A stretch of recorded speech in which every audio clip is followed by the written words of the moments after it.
Today's topic is access cavity preparation.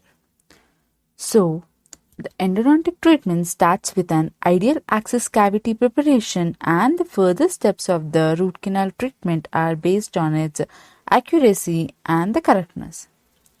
So, this step permits the localization, cleaning and shaping, disinfection, and three-dimensional obturation of the canals.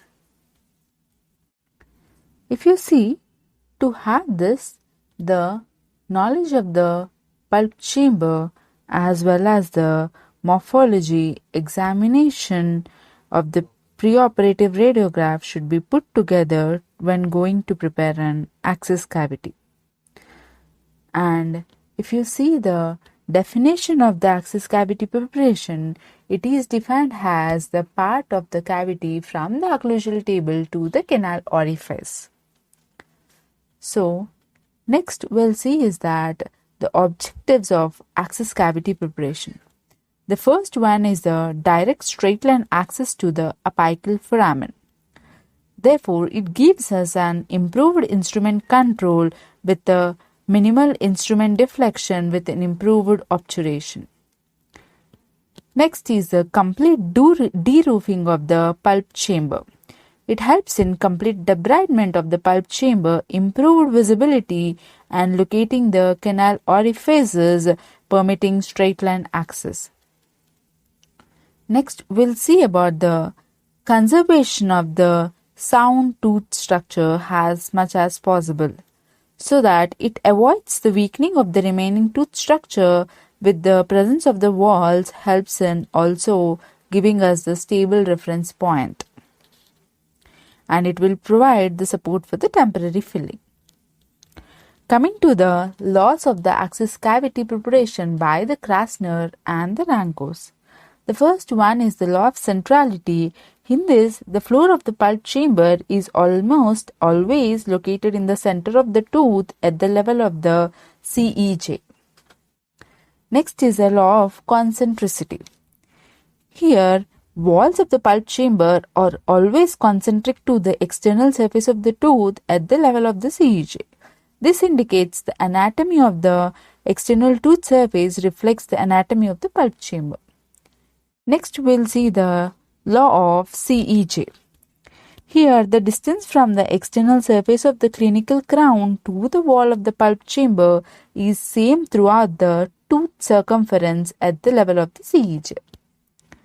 If you observe the law of symmetry, except for the maxillary molars, the canal orifices are equidistant from the line drawn in the mesiodistal direction through the floor of the pulp chamber. That's how the law of symmetry is defined. Next, we'll see the law of orifice location. If you see the law of the orifice location, in this, the canal orifices are located at the junction of the floor and walls and at the terminus of the root developmental fusion lines. And the law of color change is that the color of the floor of the pulp chamber is darker than the cavity walls. That's how these laws of the access cavity preparation helps in differentiating the canal orifices from the pulp chamber.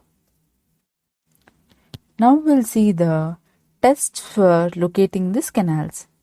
If you observe, in case of the vital pulp, here the droplet of the blood at the orifice or a red line within the groove that originate from the orifices indicates the vital pulp.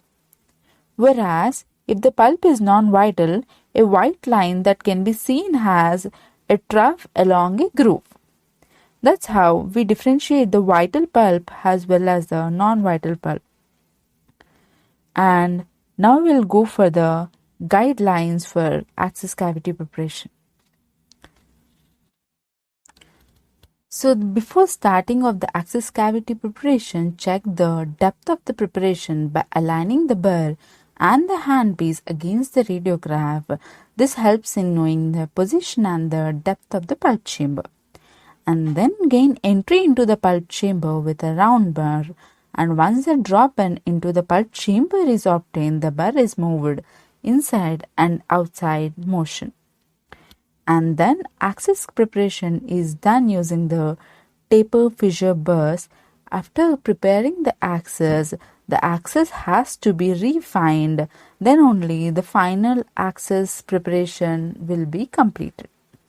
After the axis preparation, go for complete de-roofing of the pulp chamber. And then you can clearly observe in the picture that is the completed axis cavity preparation, and this would be the correct position for entering into the pulp cavity rather than going into the other side. So you have to always check for the burr positioning while entering the axis cavity through the tooth. Now we'll see the axis cavity preparation for the maxillary central incisor. So in case of the maxillary central incisors, first and foremost is to remove all the caries and any defective restorations so as to prevent the contamination of the pulp space, and also to have the straight line access to the canals. So it is initiated at the occlusal to the cingulum by using the round burr almost perpendicular to the palatal surface. So due to its constant position, the cingulum is choice of the landmark because of the other reasons such as it is constant, and the other areas like gingival margin can retract and the incisal margin can abrade, which may lead to the loss of the landmark. And once the enamel is penetrated, the burr is directed 45 degrees to the long axis of the tooth. Then the drop-in effect will be felt. Now the chamber is de-roofed, and that helps in locating the canal orifices using the sharp endodontic explorer. And to gain the straight line axis, the lingual shoulder has to be removed using the Gates-Glidden drill or the safe-tipped diamond carbide burrs. During the removal of the lingual shoulder, the orifice should be flayed so that it becomes confluent with the walls of the axis cavity preparation. By this, a straight line access to the apical foramen is achieved. That's how the axis cavity preparation of the maxillary central incisor is made. Now we'll go for the axis cavity preparation of the premolars. If you observe in the premolars, these are the teeth which have the pulp chamber locating in the center of the occlusal surface between the buccal and the lingual cusp tips. The two pulp horns are located within the peaks of their cusps, and the orifices are located within the horns. So the axis cavity is prepared without involving the cusp by gaining the straight line access to the apical foramen. Now we'll see about the mouse hole effect. What happens in the mouse hole effect is that if you see in this picture, you can clearly observe there is an under extension of the axial wall, and the orifice opening is appearing partly in the axial wall and partly in the floor. So this gives an appearance of the mouse hole. So this may lead to the instrument separation, and the improper axis cavity will lead to the incomplete debridement of the root canal. So the correct positioning of the axis preparation by preparing the walls away from the hole helps in gaining the straight line access into the tooth. Now we'll see the axis cavity preparation for the maxillary molars. So determine the shape and the size of the axis opening by measuring the boundaries of the pulp chamber mesially and distally. And how do we do this? This is by the mesial boundary is the line joining the mesiobuccal and the mesiolingual cusps, and the distal boundary is the oblique ridge. So the starting point of the burr penetration is on the central groove midway between the mesial and the distal boundaries. So the shape of the pulp chamber comes here is the rhomboidal with acute mesiobuccal angle with an obtuse distobuccal angle and the palatal right angles. Here if you see, the palatal canal is located palatally, whereas the mesiobuccal orifice is located under the mesiobuccal cusp, and the distobuccal canal orifice is located slightly distal and palatal to the mesiobuccal orifice. If you see, if the line drawn to connect all these three orifices, it will form a triangle, which is termed as a molar triangle. And in most of the cases, we often see the second mesiobuccal canal, that is the MB2, is present, located palatal and mesial to the mesiobuccal 1 canal. And next we'll see the another modification in this preparation is that the shamrock preparation. In this, to prepare each canal efficiently without interference, the cavity walls often have to be extended to allow an unstrained instrument approach to the apical foramen. That's how we prevent the ledge formation and gain the straight line access to the apical foramen. Now we'll see the preparation of the axis cavity in the mandibular first molar. Here, the mesiobuccal orifice is seen under the mesiobuccal cusp, whereas the mesiolingual orifice is located in a depression formed by the mesial and the lingual walls, and the distal orifice is oval in shape with the largest diameter buccolingually located distal to the buccal groove. And the shape of the axis cavity comes here is the trapezoidal, or if it has 3 canals, or the rhomboidal, irrespective of the number of canals. That is, if suppose it has 4 canals, that gives an appearance of the rhomboidal. And now we'll see the picture in the film. That is, if you see the mesiobuccal cusp, which is seen clearly under the mesiobuccal orifice, if you clearly observe, it is under the mesiobuccal cusp, and the mesiolingual is just away from the mesiobuccal orifice, and the distobuccal orifice is seen under the distobuccal cusp, and away from the distobuccal it is a distolingual orifice. So we can clearly observe the orifices, which gives a shape of the trapezoidal, and this would be the line which is joining all this will give an appearance of the dentinal map. Now we'll see the management of the teeth with the calcified canals.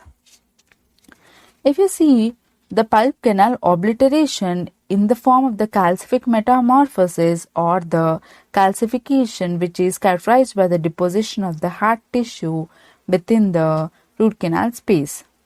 So we have various armamentarium for the gaining access into the calcified canals. In that, one of that is the Muller's burr and the Ellen burr. Next would be the use of the ultrasonics. If you see, the ultrasonics are kept gained into the axis cavity by placing it in the pulp chamber and vibrating it. Then it helps in removing the pulp stone from the pulp chamber.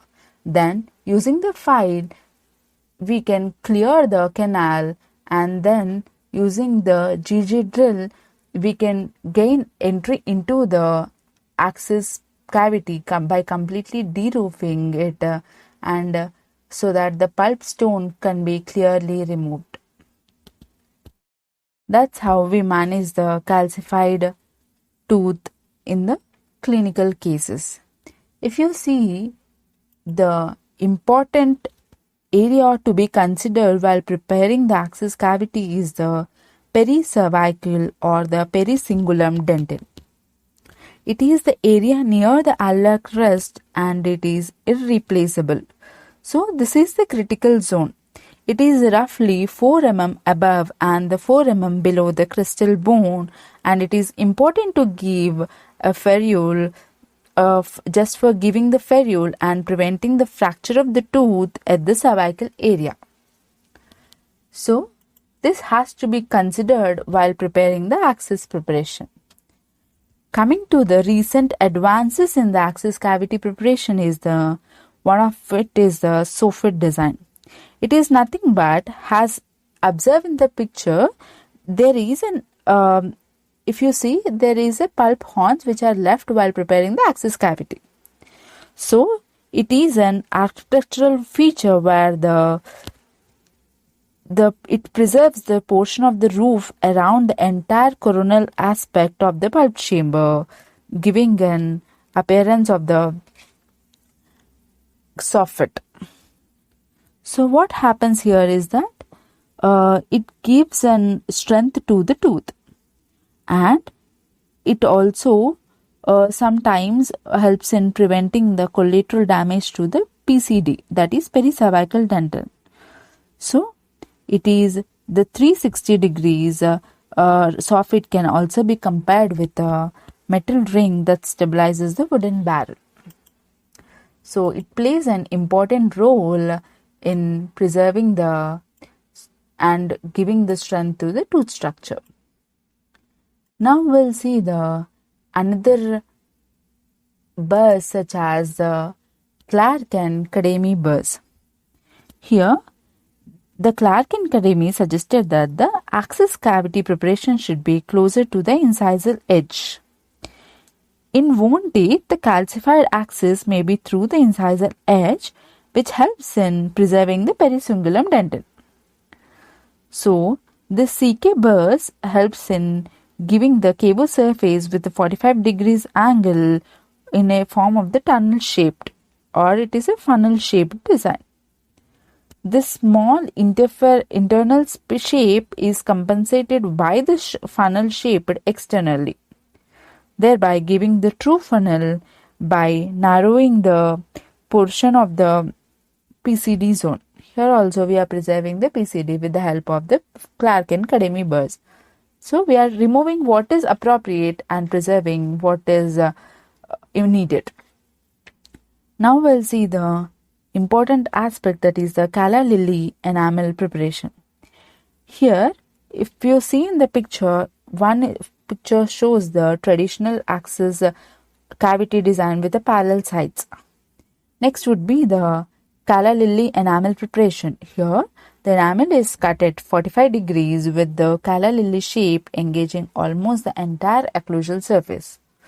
That's how it gives an beveled appearance. Now we'll see the another preparation such as the truss access cavity preparation. The truss access cavity preparation is nothing but, so it gives the direct access from the occlusal surface to expose the mesial and the distal canal orifices while preserving the intact dentin bridge between the orifices. That's how it more emphasizes on the preservation of the healthy tooth structure and also helps in improving the fracture resistance. If you see the newer concept, in this we compare the traditional, conservative and the ninja access designs. The traditional, in this the tooth structure is removed in a controlled manner to prevent the complications. Whereas in case of the conservative access cavity preparation, in this it helps in accessing all the canal orifices through the occlusal surface, and in case of the ninja or the ultra conservative access cavity preparation, here the The access cavity is prepared and expanded so that there is a small dimension where it is dictated by the separation of the orifice on the pulp floor, and there is a widest dimensions at the occlusal surface. So it just moves from the inside to outside manner. So this is the brief about the access cavity preparation.